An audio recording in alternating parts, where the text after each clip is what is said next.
Ang galing yung padlock na 'to mga guys, ayan oh. Ngayong tag-ulan kailangan niyo ng ganitong padlock, ayan, 'di ba? Ito sa akin nga oh, 1 year na 'to. Ayan, natanggal na nga yung ano, ewan ko kung saan napunta yung isang rubber niya dito sa kabila. Ako nahulog, hindi ko na makita pero ay tingnan niyo naman oh. Ayan, sa pagka binuksan niyo, ayan, makikita niyo, madumi lang siya. Ayan, pero ang maganda dito kahit na ano siya, madumi or nababasa yung loob guys kasi nga natanggal yung pinaka-rubber niya, nawala is goods na goods siya mga guys. Oh, yung una ko kasing ginamit na padlock do sa pang outdoor namin, yung pure metal siya.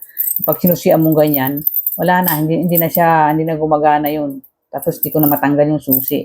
So, parang kinalawang talaga yung loob niya. Pero ito mga guys, ayan oh, kahit natanggal yung pinaka-rubber niya, oh, goods na goods. Di ba? Babad na babad to magdamag sa ulan. Ayan. Okay? Tingnan nyo. Kaya, napakasulit nito. Oh, yan. Dito yung ano namin, gate namin. Oh. Open yan. Oh. Okay? Pang outdoor talaga. Ayan. Oh. May basa-basa pa nga eh. Ang lakas kasi ng ulan kagabi mga guys. Ayan. Oh. Hindi ko nga natakpan yung ilalim kasi may cover yan eh. Ayan. Oh. Pwede yung slide nyo lang yun para ma-cover yung ilalim. Ayan. Oh. Diba? Basa yung ano. Okay? Napakaganda na ito. Napakasulit pagka ganito yung padlock yung pang outdoor mga guys. Ayan. Oh. Diba? Working siya, oh. Kahit yung mga lagyan ng WD-40 yung loob, guys, eh. Oh, diba?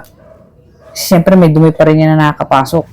Pero, working talaga siya. Goods na goods. Kaya, nandyan lang yan sa basket. Thank you.